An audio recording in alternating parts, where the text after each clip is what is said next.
Yes, well, as we get older and older, I'm 77 right now. You can't live forever, you know. So if this procedure I'm going to have to clean the blood doesn't work, then I've got probably a few more months to make it before my kidneys shut down, you know. So that's kind of why I'm kind of going along with the interview at this time. You're seeing that what you went through is just too important for people not to know about. Yeah. Yeah. Can you just, can we start at the beginning with your military career and just walk through what exactly your experiences were? I was drafted into the military and got into the U.S. Army. After that, I was sent to the Signal Training Center in eastern United States. What year would this be? 58. I went through the Signal Training course. And at that time, I went through the radio teletype course and also the cryptography course, crypto.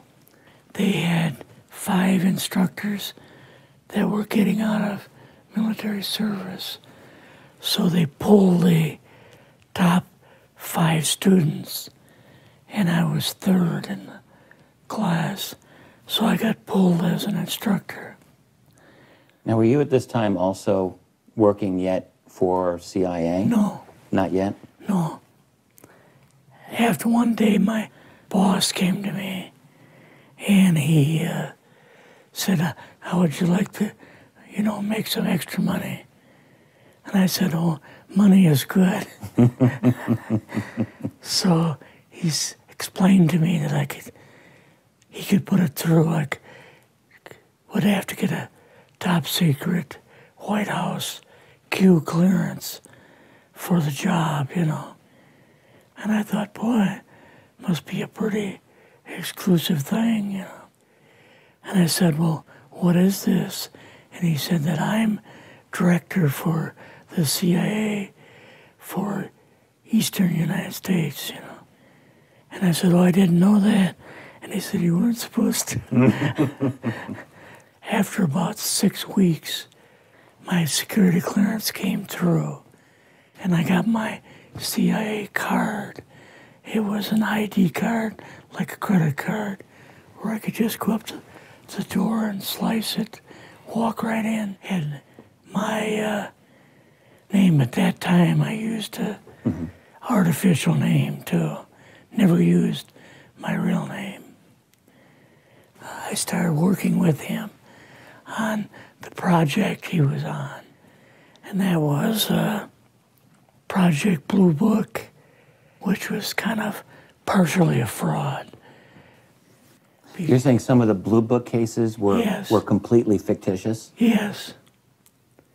But the cases that we got came from, I think it was Fort Belvoir, Maryland. Fort Belvoir? Yeah. And it didn't come from the Pentagon, or it didn't come from CIA headquarters. But we would get reports about a certain sighting that they had in Mexico or Italy or something like that. And then we had people that would follow through on it, that would go out and interview the people to see if they were nutcases or if it was real, So they'd be going overseas frequently? Yeah, I wasn't, but I always stayed statewide. But the people we had working with us from the CIA would do that. We would get like a new report probably a couple times a week. I was coming into the Army fresh off the farm, so I really didn't have much knowledge of anything, but my boss filled me in on Project Blue Book and what they had found so far. as far as Greys and aliens and the Roswell incident. How did you feel when this first got dumped on you? When you first learned about this? I was just kind of overwhelmed with all of this, you know. And I said to him, I don't know if I'm going to be able to be a judge of this type of thing.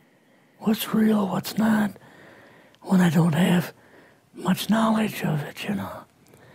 So... What did he say? He said, well, we have to build the information as we go, and you'll see how this thing is working out. And then the other thing is, of course, you really weren't able to tell family or close friends, obviously. No, I couldn't tell anybody. In fact, I had to take a vow that I wouldn't tell anybody. A lot of it for 40 years, and more of it for 50 years, which is up in 2010. You're doing all this crypto work, you're looking at images, photographs, video. It's 1958, maybe the fall of 58. What happened after this? At that time, the Project Blue Book thing kind of went pot, you know. If you remember, back in those days, they kind of declared it as a nothing, you know. Mm-hmm. Right. And they were telling the world all UFOs are misidentifications, hoaxes, balloons, psychological issues, whatever. Yes. Yeah. So my boss came to me and he says, we've both got a new assignment. And he says, oh, I said, where are we going? Oh, he says, we're going to the Capitol. We're going to be part of the Eisenhower push.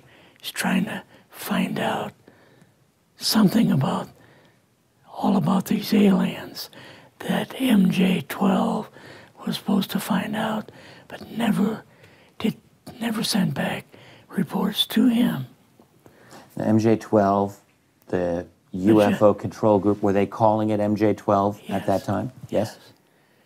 They called us in, went into the Oval Office, and President Eisenhower was there and Nixon, and they said, we called the people in from MJ-12 from Area 51 and S4, but they told us that the government had no jurisdiction over what they were doing. So being a general, past general, you didn't tell them to go to hell without any real good reason, you know. Mm-hmm. So he said, I want you and your boss to fly out there. I want you to give them a personal message. And he says, I want you to tell them, whoever is in charge, tell them that to get in, they have this week, coming week, to get into Washington and to report to me. And if they don't, I'm going to get the First Army from Colorado, and we're going to go over, we're going to take the base over. I don't care what kind of classified material you got. We're going to rip this thing apart. Eisenhower was going to invade Area 51. Yeah, with the First Army. So you go out with your superior. Yes. You fly out. You land. What happens? Can you describe this whole process, what you saw?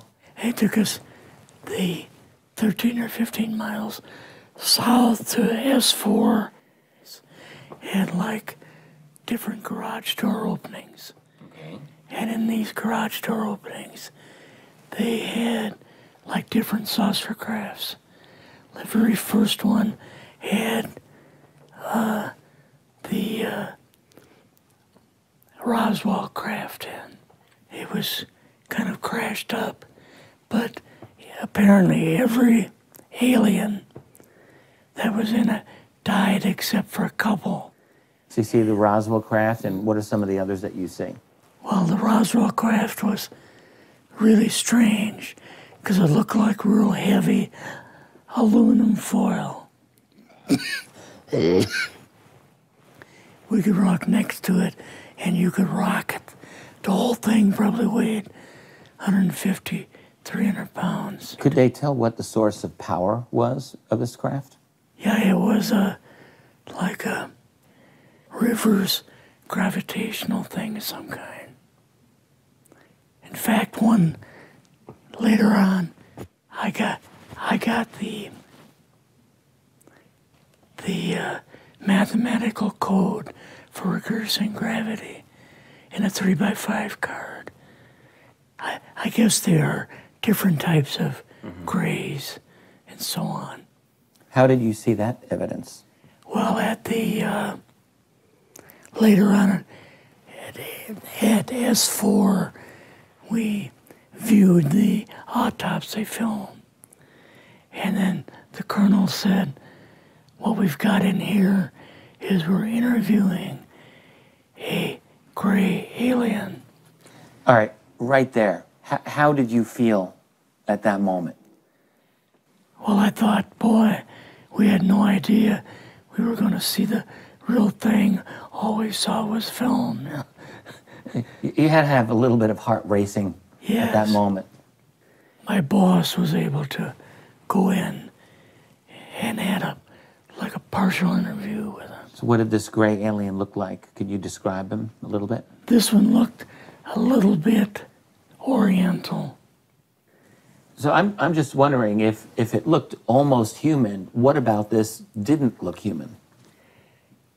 No, it didn't look human as far as the skin tone and basically the shape of it and the size.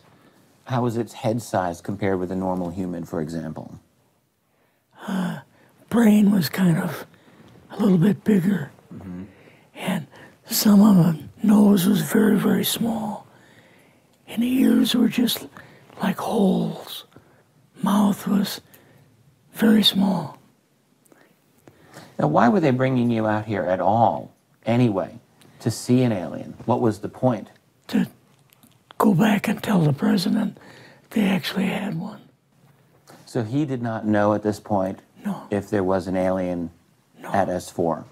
no. What did you do then at Area? Were you done, or did you have other things to do with Yeah, so S4? basically we were kind of done, went back to Area 51.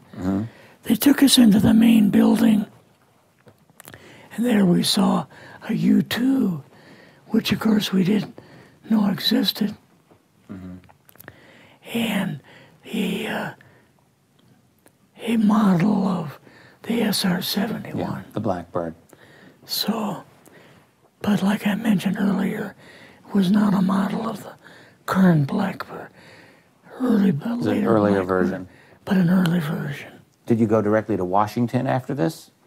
Yes. Or did you go somewhere else? How did they get, did you fly We regular airline? Or We flew back to the commuter plane back to the air base, and then took President Eisenhower's Lockheed Electra back to Washington.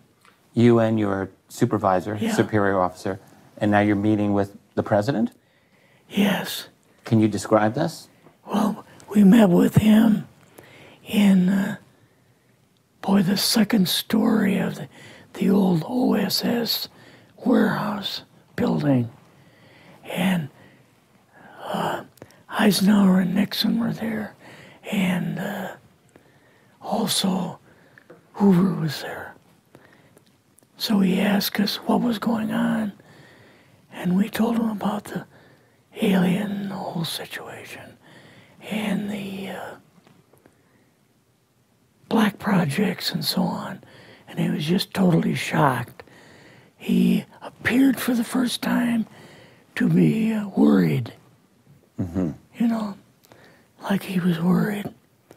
I would think that Eisenhower would, I mean, he certainly knew that flying saucers were real.